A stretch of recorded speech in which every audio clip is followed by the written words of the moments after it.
prefeito acaba de colocar para a gente aqui a proposta de rediscutir o plano diretor e resgatar aquele que veio, que foi considerado pelo Ministério da Cidade, repito, como dos 5 melhores de Minas Gerais, eu queria propor, como encaminhamento desse seminário, que a gente saísse daqui, viu, Júlio e demais pessoal da coordenação, com um calendário, né,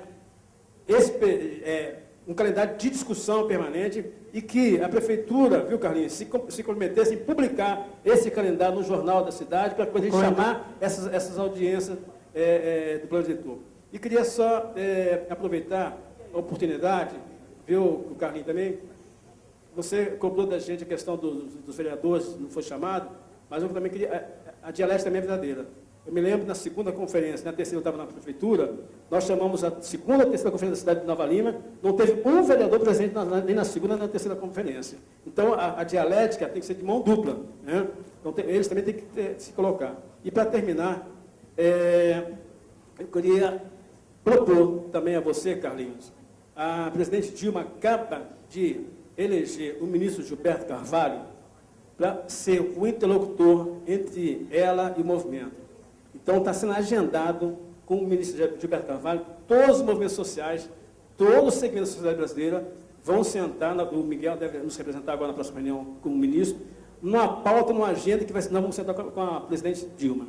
Eu queria propor que você fizesse aqui em Nova Lima a mesma coisa, que estabelecesse um secretário seu que pudesse sentar com os segmentos de Nova Lima, todos eles sem exceção, e esse secretário fosse a caixa de ressonância do que nós pensamos, do que nós queremos. Acho que essa contribuição nós podemos dar para você aqui, entendeu? Então, eu propor isso aí, que estabelecesse um nome que pudesse estar ouvindo todo o segmento também. Bom, eu vou me concentrar aqui nessas palavras finais em responder ao rapaz que exibiu as fotos ali a respeito da questão dos condomínios, né?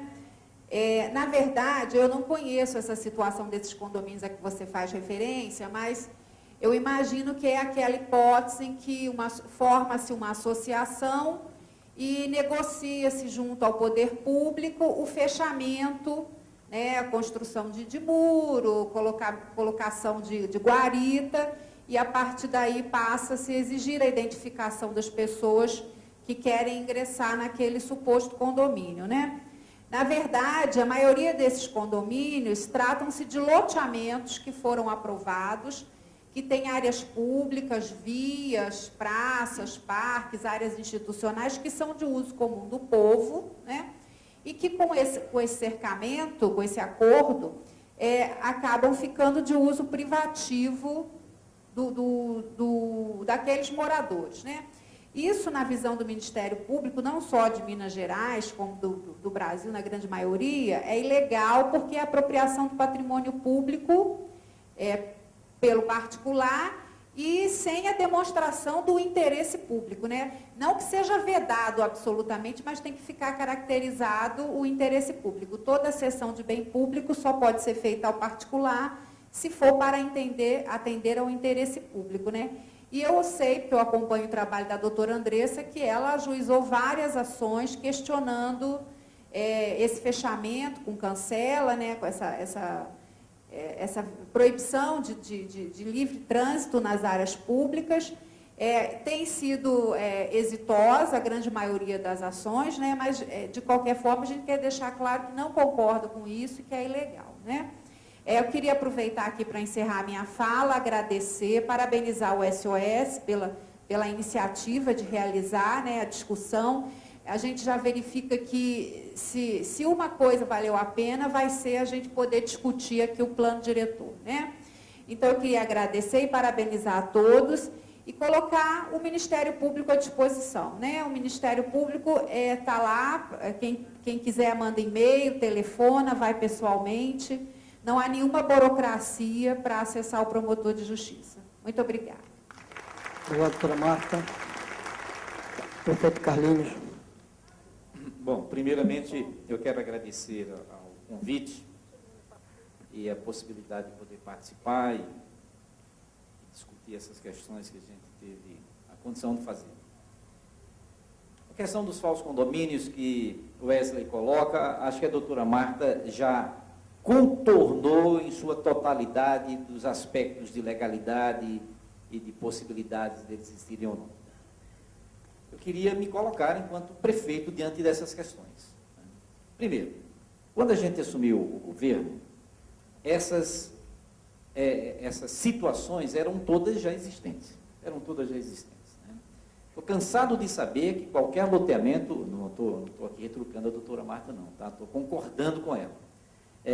Qualquer loteamento, à medida que ele é entregue, já existia enquanto aprovado. Isso que o Wesley mostrou já existia enquanto aprovado. Já sim, Quintas do Sol, que é esse muro que ele mostrou, foi aprovado antes do nosso governo. Tá certo? E é isso mesmo. Tá? Pois bem, a gente tem a certeza e tem a ciência, né, de que todo loteamento aprovado, a hora que ele é entregue, que a prefeitura reconhece como cumpridas as determinações, aquelas vias são vias públicas. Não é via do empreendimento, não é via de condomínio, porque essa figura legal do condomínio, ela sequer existe. Então, a gente sabe que são vias públicas. Agora, uma discussão que fizemos, particularmente em 2004, e mesmo antes, em momentos anteriores à campanha com o pessoal dos condomínios, é o seguinte: eles colocam a questão da segurança. Era uma coisa que, consensada, acordada entre os moradores daquela região, a gente, como se diz, não dava isso no papel, porque, como diz a doutora Marta, viu, doutora, nós não damos autorização para colocar, porque nós não podemos fazer isso. A prefeitura não pode autorizar nenhum condomínio a colocar uma porteira, uma cancela, identificar pessoas. A prefeitura não tem o direito de fazer isso. Isso é poder de polícia e sob circunstâncias especiais, e que a prefeitura não tem esse poder nem sequer de autorizar o outro. Pois bem, em situações em que existe desacordo, e eu vou dar um exemplo concreto, na conjunção entre Zé de Almeida e Ouro Velho, o condomínio tentou colocar uma portaria.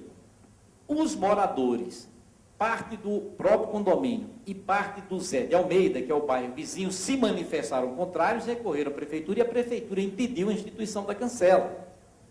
Então, nós temos que agir, prefeitura, movidos pela vontade da sociedade. É esse o nosso entendimento, tá certo? Não queremos também baixar uma ordem segunda-feira e dizer, retira todas as cancelas, aí no outro dia, semana seguinte, assalto, sequestro, a culpa da prefeitura que não nos permitiu nos organizarmos e nos protegermos. Então, esse consenso, quando ele existe internamente ao loteamento, que a gente chama de condomínio, eu acho que a prefeitura consente na medida em que existe esse consentimento por parte do conjunto e do coletivo. Onde existem divergências, a gente intervém, especialmente na instituição de normas. E, por falar nisso, o nosso entendimento, né, é que uma lei, ela é expressão da vontade da sociedade, sabe? O plano diretor estabelecido, quer queira, quer não, quer críticas a gente tenha ou não, tá certo? Ele foi vontade da sociedade naquele determinado momento. Os setores que não estão representativos da maioria, sim, tá, podemos até considerar isso, mas foram os setores que se organizaram e foram mais fortemente capazes de pressionar a existir uma lei que atendesse às suas conveniências. E aí eu quero chamar a atenção do Jean, nosso fiscal, grande profissional, que disse que não vale nada essa lei, que se não tiver compromisso, vale sim, Jean. Primeiro pelo seguinte, porque se você critica esse governo e tem restrições a ele, é um direito cidadão seu, esse governo termina, se Deus assim nos permitir, em 31 de dezembro de 2012. Depois vem outro governo. E a lei pode ser tratada de outra forma. Você acha que a gente não cumpre? Um outro governo pode vir a cumprir. Então, quanto mais bem feita, e melhor, e mais efetiva ser essa lei, maiores as possibilidades, inclusive, da sociedade intervir e exigir o seu cumprimento. E, para fechar, diria o seguinte: você disse que não vale nada a lei, porque o governo não cumpre. O que acontece hoje em Nova Lima, esse crescimento desenfreado, que eu acredito que nenhum de nós concorda, ele só acontece porque existe uma lei que permite. Ele só acontece porque existe uma lei que permite. Portanto, é fundamental que a